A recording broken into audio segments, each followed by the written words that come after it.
सात संगत जी श्रद्धा और प्यार से कहिए धन निरंकार जी। सात संगत जी, दास आप जी से भी संत महात्माओं के चरणों में एक छोटी सी विचार लेकर आया है। सात संगत जी के बारे की बात है, बाबा जी का संगत हो रहा था एक गांव में। सात संगत जी सभी गांववासी जो है बाबा जी की संगत को सुनने के लिए, विचार को सुनने के लिए वहाँ एकत्रित हुए थे। बहुत सारे संत महापुरुष वहाँ इकट्ठा हुए थे। सात संगत जी सभी संगत में एकाग्र होकर बैठकर बाबा जी का विचार सुन रहे थे। सात संगत जी जब संगत खत्म हुई तो सभी अपने अपने घर को चले गए, लेकिन एक आदमी जो है वो बैठा ही रह गया। बड़ा ही देखने में निर्धन था। सात संगत जी काफ़ी ज़्यादा उदासी उसके चेहरे पर था, बहुत ज़्यादा परेशानी का सामना कर रहा था। बाबा जी उनसे पूछे कि क्या हुआ, क्या तकलीफ़ है आपको।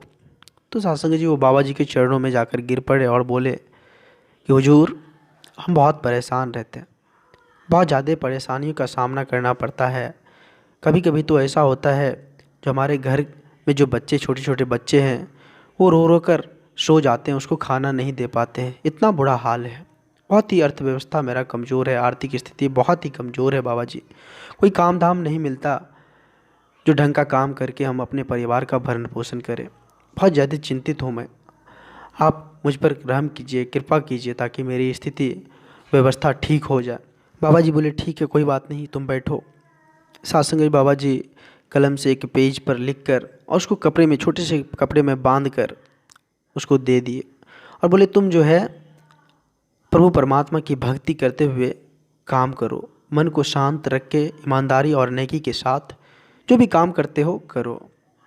सात्संगत जी वो कपड़े में लिपटा हुआ वो कागज़ लेकर वो चले गए। मन शांत करके कोई भी काम करते थे तो बड़ा ही एकाग्र से करने लगे। नेकी के साथ, ईमानदारी के साथ जहाँ भी रहते थे काम कर रहे थे। सब कुछ अच्छा चल रहा था। परिवार में भी जो भी सत्संग जी कष्ट था वो धीरे धीरे दूर हो गया। धीरे धीरे सत्संग जी ऐसा हो गया कि वो छोटी सी दुकान कर लिए। दुकान करने के बाद सत्संग जी प्रभु परमात्मा की कृपा हुई, जो दिन दुगुना रात चौगुना वृद्धि होने लगा। बहुत ज़्यादा उसका व्यापार बढ़ गया।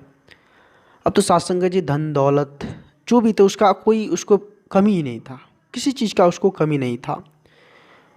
अब कौन सत्संग जिस सत्संग में जाते हैं, कौन संगत में जाते हैं, उसको इस चीज़ का भी ध्यान नहीं रहता था। इतना ज़्यादा बिजी हो गए थे वो।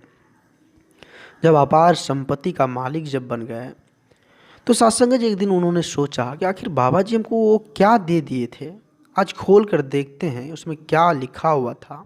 सत्संग जी जब छोटी सी गठरी को जब खोले तो उसमें जो कागज़ था, उस कागज़ को जब उसमें जो लिखा हुआ शब्द वो पढ़ा तो उनकी आंखें खुली की खुली रह गई।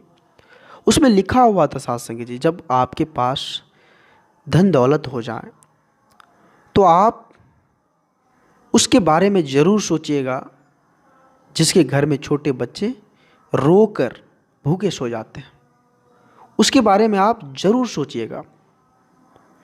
सत्संग जी उसके पास जो धन दौलत का अंबार था और वो कभी भी इसके बारे में जो नहीं सोचा था, उनको पछतावा हो रहा था, अपने आप पर ग्लानि हो रहा था कि हमने ये क्या कर बैठे। इस धन दौलत के मोह माया के चक्कर में सब काम को हमने छोड़ दिया।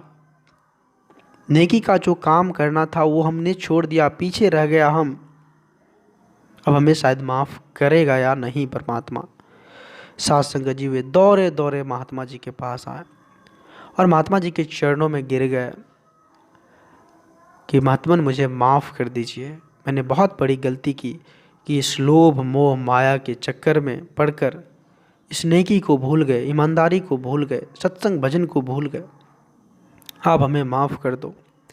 सत्संग जी महात्मन तो नवनीत हृदय के होते हैं, दयालु होते हैं। बोले नेकी के साथ जो काम करता है उसे कभी किसी तरह का कोई दिक्कत का सामना नहीं करना पड़ता है।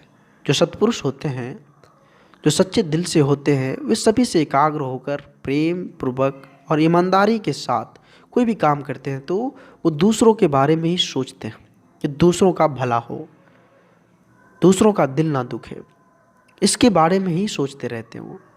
सत्संग जी उनकी आंखें खुल गई और वे महात्मा जी के चरणों में जाकर आशीर्वाद प्राप्त करके फिर से नेकी का कार्य करने लगे, ईमानदारी के साथ कार्य करने लगे, फिर उनके जीवन में आनंद की प्राप्ति हो गई।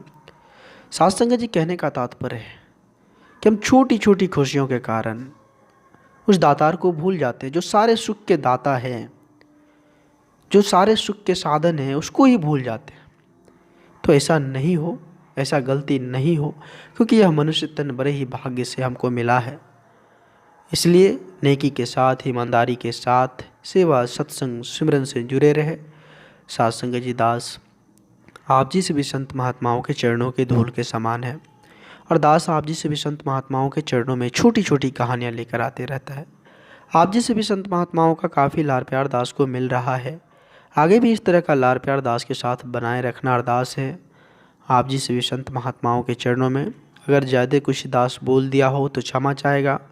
साध संगत जी, दास एक निवेदन करना चाहेगा कि आप जी सभी संत महात्माओं को यह वीडियो अगर अच्छा लगा हो तो सभी संत महात्माओं के बीच शेयर कर दे, और दास के चैनल को सब्सक्राइब भी करें। साध संगत जी, एक बार सभी संत महात्मा मिलकर प्यार से कहिए, धन्य निरंकार जी, धन्य निरंकार जी।